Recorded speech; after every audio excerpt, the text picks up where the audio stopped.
bisa dimanfaatkan dalam rangka mendukung praktik GRC yang terpadu tadi? Atau seperti apa nanti nasib sistem yang sudah existing ini? Apakah mesti kalau untuk menjawab yang Pak Victor barusan tanyakan, memang intinya begini Pak Victor. Kalau tadi di pertanyaan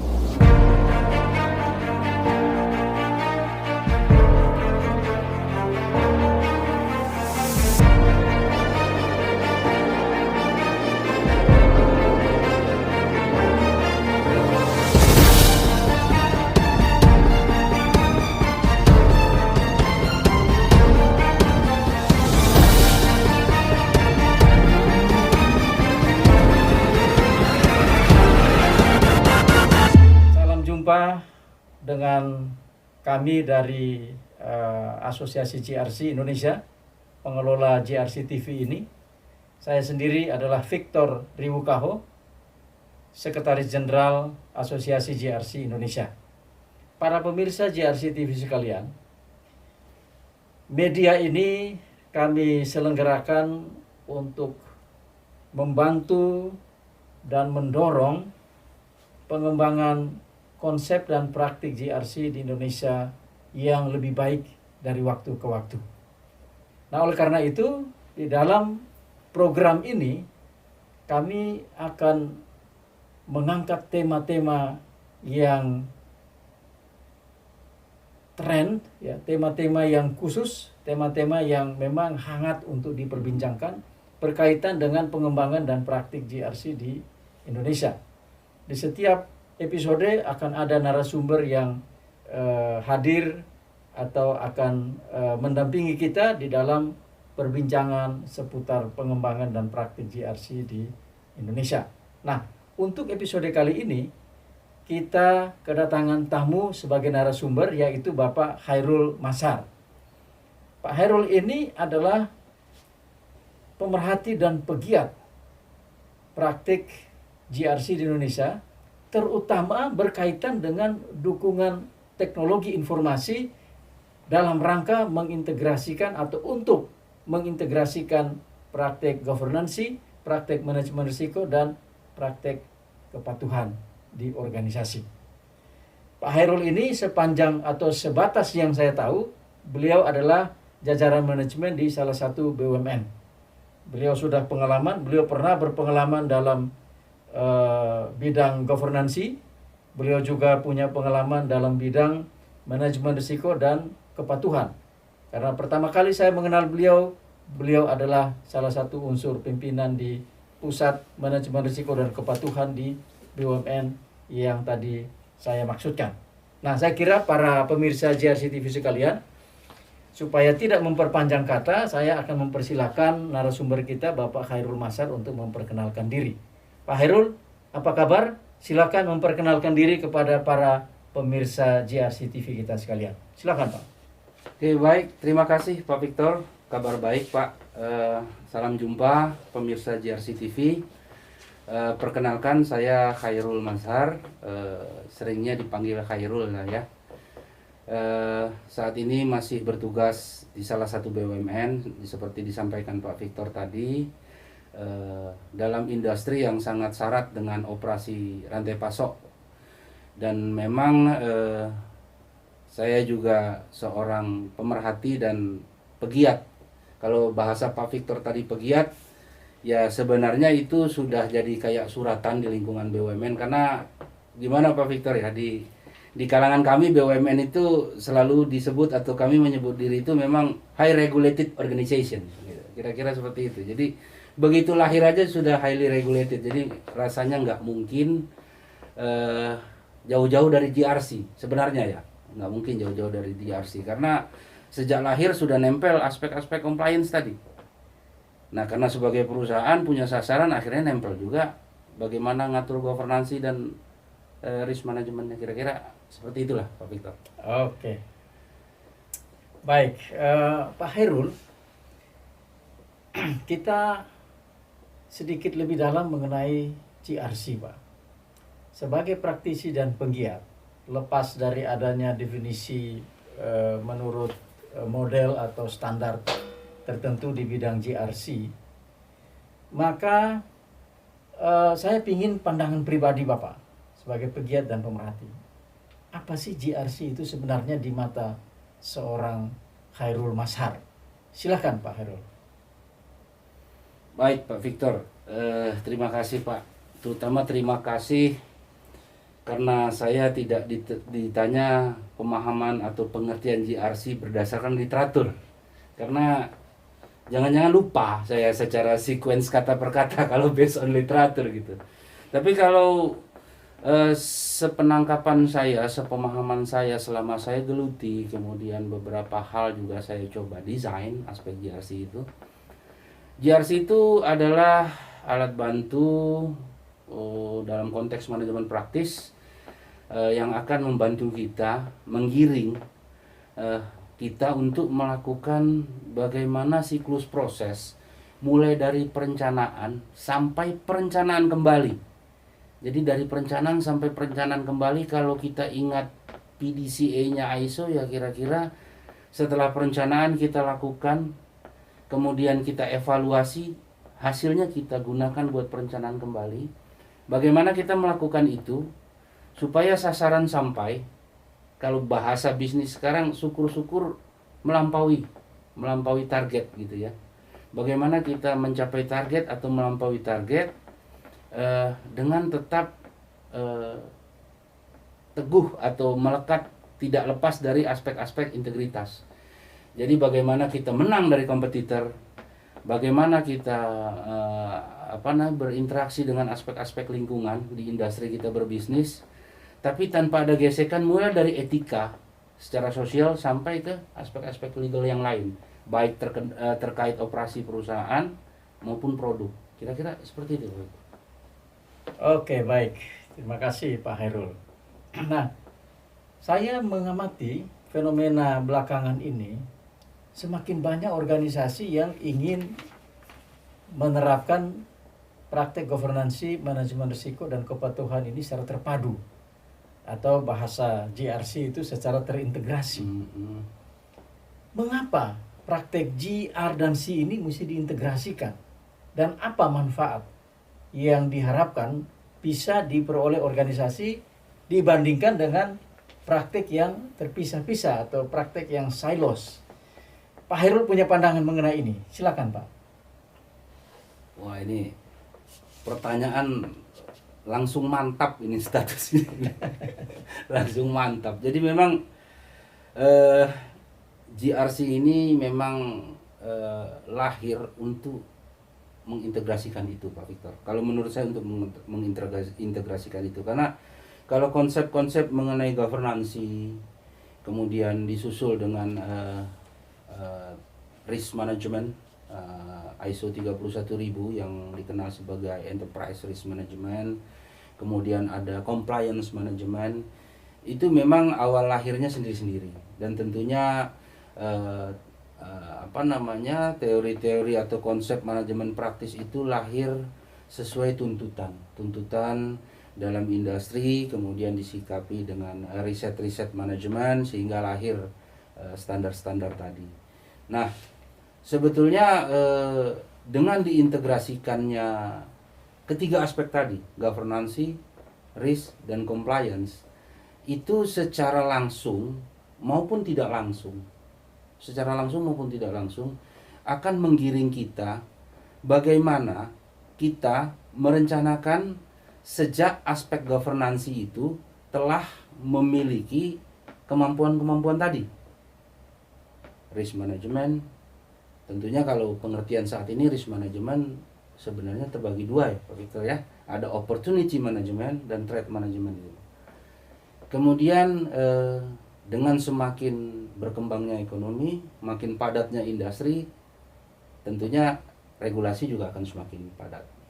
Dan bagaimana dengan regulasi yang semakin padat itu kita bisa beroperasi secara efektif. Ya. Kalau kita di bisnis ngomong efektif itu artinya senjata utama kita untuk menang kompetisi. Gitu ya. Itu bagaimana kita bisa beroperasi secara efektif, capai sasaran dengan tetap terintegritas. Tidak ada yang terlanggar, tidak ada bergesekan dengan etika, tidak bergesekan dengan lingkungan. tidak ada yang dilanggar dari pemanfaatan teknologi. Jadi menurut hemat saya, GRC ini sudah bergerak dari tadinya mungkin better to use, sekarang ini sudah bergerak ke arah mandatory, Pak Victor. Sudah bergerak ke arah mandatory. Dan kalau bicara apa yang bisa kita manfaatkan adalah simptom. Jadi bagaimana kita merasakan sebelum sampai. Jadi kalau kinerja kita akan sampai melampaui target, sebelum tercapai target kita udah tahu kalau akan sampai atau kalau akan melampaui. Atau kalau kita banyak hambatan agak susah mencapai target, sebelum sampai akhir periode target tidak tercapai itu kita juga udah tahu, sehingga kita bisa upayakan upaya-upaya korektif atau upaya-upaya lain supaya tidak terpaut jauh dari target yang sejak semula dicanangkan. Kan kira-kira seperti itu. Tugas kita di organisasi terutama perusahaan kan kira-kira melayani pemilik modal untuk itu kan. Nilai ekonomi mereka yang mereka harapkan. Kira-kira seperti itu. Baik Pak Hairul, terima kasih. Ya, nampaknya tidak mudah nih untuk organisasi mengintegrasikan praktik governansi, manajemen risiko dan manajemen kepatuhannya. Nah, dari pengalaman atau paling tidak dari pengamatan Pak Hairul selama ini, kira-kira apa kendala dan tantangan yang ya boleh kita sebut sebagai key success factors di dalam penerapan GRC atau praktik GRC di organisasi? Pak Hairul mungkin bisa sebut, tidak perlu banyak-banyak ya, namanya KSF itu ya mungkin 2 paling banyak 3, 2 lah gitu ya. Baik, silakan Pak Hairul, apa yang menjadi kendala dan tantangan dalam penerapan GRC bagi organisasi? Kalau kita bicara kendala, utamanya ini informasi. Karena begini, sebelum saya ke sedikit contoh di seputar industri rantai pasok ya, kita bicara resource aja atau sumber daya gitu ya. Sebetulnya dalam perencanaan sumber daya itu salah satu yang banyak terlewatkan, tapi key success factor dari sebuah integrasi proses apapun industrinya adalah terkonsolidasinya informasi. Jadi sebetulnya dalam sebuah proses yang namanya sumber daya itu informasi masuk di dalamnya. Itu yang mungkin kadang kita kurang cermat atau kurang dalam mengeksplorasinya, sehingga banyak aspek-aspek di seputar informasi terkonsolidasi ini agak terlewat. Apalagi kalau kita bicara industri rantai pasok. 3 barang utama di dalamnya itu kan cuma uang, barang, informasi. Akan jadi masalah alur uang dan barang kalau informasi tidak ini kan tertangani dengan baik. Jadi kalau bicara key success factor apa sih? Ya bagaimana informasi terkonsolidasi dari aspek-aspek governansi, risk management dan compliance di operation. Artinya frontliner ya Pak Victor ya. Frontliner para pemirsa sekalian, terkonsolidasinya informasi mulai dari frontliner yang meliputi aspek governance, risk maupun compliance. Sehingga bisa memberikan kita sebuah layanan untuk mengetahui simptom bagaimana kira-kira operasi bisnis kita saat ini. Intinya itu Pak. Baik Pak Hairul. Nah, Intinya saya ingin informasi untuk membentuk early warning system. Baik Pak Hairul, saya ingin elaborasi sedikit lebih dalam. Kalau bicara mengenai informasi sebagai faktor penentu keberhasilan penerapan GRC, maka ya tidak bisa tidak, ya tentu ini harus mendapatkan dukungan dari teknologi yang memadai untuk itu. Ya. Nah, Saya kan juga tahu Pak Hairul ini kalau bicara JRC lebih fokus pada aspek dukungan teknologi ini. So, mungkin Pak Hairul bisa elaborasi sedikit lebih dalam bagaimana dukungan teknologi bisa dilibatkan di dalam menunjang satu praktik atau penerapan GRC yang terintegrasi. Secara spesifik dari satu rangkaian proses GRC, di titik mana dukungan teknologi itu bisa menunjang secara optimal praktik GRC yang terintegrasi atau praktik GRC terintegrasi yang efektif. Silakan Pak Hairul. Baik Pak Victor, para pemirsa JRC TV, makin dalam ini pertanyaannya ya. Tapi memang di situ. Jadi kalau kita bicara manfaat JRC, memang alat bantunya nggak bisa lepas dari teknologi informasi, Pak. Sebelum saya mulai, mungkin saya ingin sampaikan dulu bahwa teknologi informasi sepahaman menurut saya kita kategorikan dua saja dulu, yaitu pertama aspek konten, yang kedua aspek channel. Nah, kita bicara, kalau bicara tadi yang disampaikan atau ditanyakan Pak Victor itu lebih ke aspek konten, Pak. Karena kalau aspek channel, saya bisa bicara no issue. Saat ini sudah nggak ada isu. Di aspek teknologi, kalau dari channel delivery, artinya teknologinya itu udah nggak ada isu. Tinggal bagaimana kontennya. Padahal yang ditanyakan Pak Victor tadi adalah apa sih yang menjadi engine utama supaya ini manfaatnya sampai. Ya kalau bicara JRC tentunya EWS tadi, Early Warning System. Artinya sebuah analytical box secara logik, aplikasi komputer ya, analytical box yang bisa terkoneksi atau collecting data. Jadi bisa saja terkoneksi atau collecting data, aspek-aspek terkait governance, risk maupun compliance, yang semuanya itu consolidated, semuanya itu terstruktur secara sistematis. Jadi key success faktornya di situ. Apakah kita bisa membentuk itu sehingga apa yang diharapkan mulai dari pemilik modal sampai RUPS, kalau kita bicara perusahaan,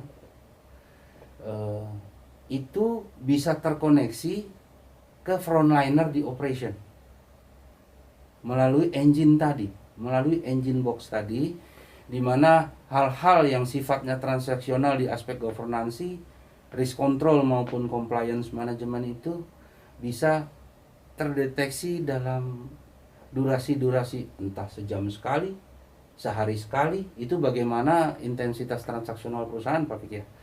Tapi itu secara continue, secara real time atau near to real time, itu akan berjalan sebuah analytical function yang meliputi ketiga aspek tadi, GR dan C tadi, yang kontrolnya itu secara real time langsung ke frontliner di operation. Oke. Saya penasaran nih. Pak Heru. Jadi agak was-was saya kalau Pak Victor penasaran. Saat ini di organisasi pada umumnya, kalau kita bicara praktik governance yang diekspresikan atau direpresentasikan oleh manajemen kinerja ya. Jadi dalam manajemen strategi itu setelah orang menetapkan sasaran, target, kemudian strategi untuk mencapai sasaran, ini kan dieksekusi. Ya. Pada saat dieksekusi itu manajemen kinerja bermain. Ya. Untuk memantau dan mengevaluasi capaian kinerja sesuai nggak dengan target yang sudah ditetapkan. Ya. Nah, di dalam organisasi, kalau bicara dukungan teknologi informasi, manajemen kinerja itu sudah punya sistem IT-nya sendiri. Lalu, dukungan di sisi lain, dukungan sistem manajemen risiko kan juga sudah punya sistem IT risk-nya sendiri. Ya. compliance juga demikian. Ya. Ada 1001 macam kontrol sampai dengan audit untuk menyediakan asuransi bagi pimpinan. Itu juga sudah ada sistem informasi yang didukung oleh teknologi informasi yang spesifik. Hanya kalau kita bicara dalam konteks GRC, tiga sistem informasi ini kan jalan secara terpisah nih. Yeah. Kalau nanti sistem informasi atau dukungan teknologi informasi untuk GRC yang Pak Heru sebutkan tadi itu diimplementasikan, bagaimana supaya tiga sistem informasi yang sudah berjalan ini tidak dihilangkan, tetapi bisa bisa dimanfaatkan dalam rangka mendukung praktek GRC yang terpadu tadi. Atau seperti apa nanti nasib sistem yang sudah existing ini? Apakah mesti dihilangkan, digantikan dengan sistem baru yaitu sistem GRC ini? Atau seperti apa dalam pengamatan atau dalam pengalaman Pak Hairul yang setahu saya memang dulunya insinyur ya. Dari insinyur lalu kemudian karena karir akhirnya mesti ngurus manajemen nih, tidak lagi insinyur nih, terutama insinyur bekas insinyur. Ya, silakan Pak Hairul. Saya penasaran, ingin mendapatkan opini atau pendapat Pak Hairul mengenai ini, Pak. Silakan, Pak. Terima kasih, Pak Victor. Para pemirsa GRC TV, jadi benar dugaan saya, yang pertama kali ini saya harus ungkap, benar dugaan saya Pak Victor akan ke situ gitu. Jadi memang pemahaman beliau luar biasa lah terkait ini ya. Tebakan saya benar gitu, akan ke situ gitu. Dan kalau untuk menjawab yang Pak Victor barusan tanyakan, memang intinya begini Pak Victor. Kalau tadi di pertanyaan sebelumnya saya ada menyebutkan sebuah engine box. Nah, engine box ini selain berisi formulasi, tentunya juga berisi struktur data. Ada pustaka-pustaka yang akan digunakan oleh GRC integrator ini untuk menjadi EWS pada transaksi atau bisnis stream apa yang akan kita integrasikan dengan GRC ini. Jadi di situ ada struktur datanya. Nah, memang banyak perusahaan-perusahaan secara parsial atau silo tapi tidak juga gitu. Artinya dia secara sistem itu memang belum integrated tapi dibilang silo juga tidak gitu ya. Tapi runningnya masih sendiri-sendiri secara parsial. Mereka banyak yang sudah memiliki risk management. Kemudian ada yang memiliki compliance management system juga. Dan itu tidak akan kalau bahasa dulu di para engineer software itu tidak akan ada yang terbunuh lah gitu. Selama memang aplikasi yang sudah ada itu useful, dapat digunakan untuk konteks risk management maupun compliance management, itu bisa digunakan. Tapi memang nanti sebelum digunakan dalam main engine box tadi akan ada satu penyesuaian. Kalau bahasa insinyur saya dulu data pipelining lah, kira-kira gitu Pak Victor. Jadi bagaimana data teman-teman yang sudah ada ini bisa diadopsi, diadopsi kemudian digunakan dalam analytical function tadi. Jadi tidak ada yang harus ditiadakan dengan ini kalau memang aplikasi yang sudah ada bekerja untuk organisasi gitu ya, kecuali memang belum ada. Karena kalau kita bicara GRC, tentunya pustaka data kita terkait aspek governance, risk management maupun compliance itu harus sudah ada sebelumnya.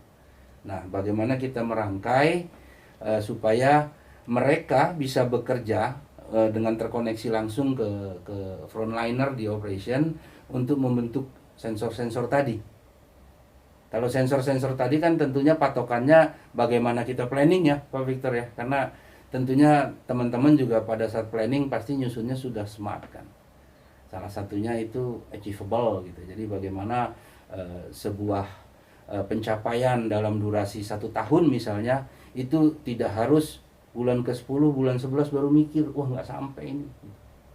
Tapi dari Q1 saja, Q2, Q3 itu sudah bisa ada penyesuaian-penyesuaian jika memang sensor bicara atau sistem GRC kita bicara perlu ada repair di sini, perlu ada enhancement di sini, perlu diimprove di sini.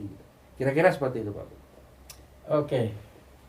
Baik, terima kasih Pak Khairul. Ini kalau sudah bicara terlalu teknis para pemirsa GRC TV, saya berharap Anda tidak mengalami nasib seperti saya ya, agak pening gitu ya, karena udah bicara teknis sekali ini. Saya kira kita jangan terlalu banyak mengajak Pak Khairul bicara teknis ya, kalau enggak nanti ya pening sendiri kita, karena ini sudah bahasa teknis orang-orang teknologi informasi. Karena itu saya kira Pak Khairul, saya sudah mendapatkan gambaran yang jelas nih, bahwa kalau boleh saya menarik kesimpulan nih Pak, bahwa GRC itu hanya bisa memberikan manfaat yang optimum kalau prakteknya terintegrasi. Ya bukan berarti praktek yang silos itu tidak memberi manfaat, pasti memberi manfaat, tetapi kalau mau yang optimum ya memang harus dipraktikkan secara terpadu ketiga kapabilitas besar organisasi ini. Nah, akan tetapi untuk bisa membuat ketiganya ini terpadu memang dibutuhkan key enabler. Dan salah satu key enablernya adalah dukungan teknologi informasi terutama, karena di dalam praktik GRC yang terpadu ini kuncinya adalah bagaimana informasi mengenai perubahan di lingkungan bisnis yang menimbulkan ancaman dan peluang serta melahirkan persyaratan-persyaratan kepatuhan, kewajiban kepatuhan yang baru dan berganti itu dengan cepat bisa dikumpulkan, dikolek, kemudian juga didistribusikan kepada pihak-pihak yang terkait atau pihak-pihak yang berkepentingan untuk ditindaklanjuti segera, agar hal-hal yang tidak diinginkan bisa dicegah, tapi sebaliknya hal-hal yang diharapkan, yang diimpi-impikan itu juga bisa direalisasikan. Kenapa? Karena kalau bicara dalam hal ini, keterlambatan dalam merespon, mengetahui, meneruskan informasi dan merespon itu itu akan menimbulkan hal yang justru merugikan bagi organisasi. Nah, ini apa yang disampaikan Pak Khairul tadi saya kira sangat bermanfaat ya, bahwa dukungan teknologi tidak bisa diabaikan, terutama di dalam membantu untuk memproses informasi. Tadi Pak Khairul menganalogikan dengan praktek beliau di manajemen rantai pasok. Di rantai pasok itu hanya ada 3 komponen yang dikelola, yaitu barang, uang, dan informasi. Barang dan uang ini bisa kacau balau pergerakannya kalau informasi itu tidak ditangani dengan baik. Nah, nampaknya di GRC juga demikian. Kalau kita ingin GRC itu diterapkan secara terintegrasi dan terpadu sehingga memberi manfaat yang optimal, kuncinya adalah pada bagaimana mengenai informasi. Dan informasi ini bisa membantu untuk organisasi bisa menciptakan early warning system. Kalau ada gelagat-gelagat capaian kinerja tidak sesuai ekspektasi, itu secara dini bisa diketahui tanda-tandanya, kemudian pihak-pihak yang terkait bisa mendapatkan informasinya dan mereka bisa mengambil tindakan responsif untuk itu. Kalau ada gelagat-gelagat timbulnya, bakal terjadinya perubahan-perubahan yang berdampak negatif bagi organisasi, itu juga sedini mungkin bisa diketahui informasinya, dan informasi itu bisa diteruskan ke pihak-pihak terkait untuk dilakukan tindakan pencegahan atau penghindaran atau menghindari dampak dari efek negatif perubahan lingkungan. Perubahan lingkungan juga memberikan efek yang positif, dan alangkah baiknya kalau sistem informasi bisa membantu GRC mendeteksi dini adanya tanda-tanda hal-hal yang kita inginkan, hal-hal yang kita harapkan, agar supaya pihak-pihak yang terkait bisa menindaklanjuti untuk merealisasikan hal-hal baik yang terjadi oleh karena adanya perubahan lingkungan yang berdampak positif. Ya. Demikian juga dengan regulasi-regulasi yang baru, kompleksitasnya dan sebagainya, itu informasinya kalau bisa diperoleh secara dini dan diteruskan kepada pihak-pihak yang memiliki kewajiban kepatuhan, mereka bisa dengan cepat dan segera memenuhi kewajiban kepatuhannya agar sasaran bisa tercapai, ketidakpastian bisa ditangani, tetapi tetap bertindak dengan integritas. Baik, pemirsa GRC TV yang kami hormati, sampai di sini pertemuan kita, dan saya kira alangkah baiknya kalau kita memberikan kesempatan atau kita meminta kesediaan Pak Hairul untuk menyampaikan kata-kata penutupnya. Silakan Pak Hairul. Baik, terima kasih Pak Victor. Sebelum ke pemirsa mungkin saya mohon maaf dulu karena memang beberapa istilah keinsinyuran jadi tadi otomatis terloading ya. Karena pertanyaannya nyerempet, akhirnya bahasa-bahasa saya dulu ke loading gitu. Padahal udah bukan insinyur ya. Benar Pak Victor, terima kasih juga para pemirsa semua. Jadi kalau bicara kenapa utilisasi GRC terintegrasi ini kuncinya di teknologi informasi yang komoditas utamanya itu informasi, karena memang sampai saat ini rasanya tidak ada kecepatan yang melebihi transmisi digital ya. Jadi transmisi informasi melalui teknologi ICT saat ini memang sudah nggak ada yang lawan, siapapun nggak bisa menghindar dari sana. Jadi termasuk implementasi GRC kita yang kalau desainnya sudah pas, alat bantu sudah pas, dia akan jadi key enabler. GRC kita akan menjadi salah satu key success factor untuk winning the competition. Itu memang aspek utamanya dan komoditas utamanya informasi dan ICT-nya, yang kalau secara internal mungkin kita bisa bilang ya bagaimana kita memiliki sarana dan sumber daya IT untuk dapat ber-GRC dengan optimal. Kira-kira itu. Oke, baik. Terima kasih Pak Hairul, para pemirsa GRC TV sekalian yang kami hormati. Demikianlah percakapan dan diskusi kita bersama narasumber kita yang kompeten di bidang pengembangan dan praktik GRC, terutama yang berkaitan dengan penggunaan teknologi informasi sebagai key enabler dalam mengintegrasikan praktik governansi, manajemen risiko dan kepatuhan untuk menciptakan kinerja berprinsip. Sampai di sini pertemuan kita. Terima kasih atas atensi dan perhatiannya. Kita akan jumpa lagi pada episode berikut yang sama menariknya dengan episode kali ini. Sampai jumpa. Salam GRC TV.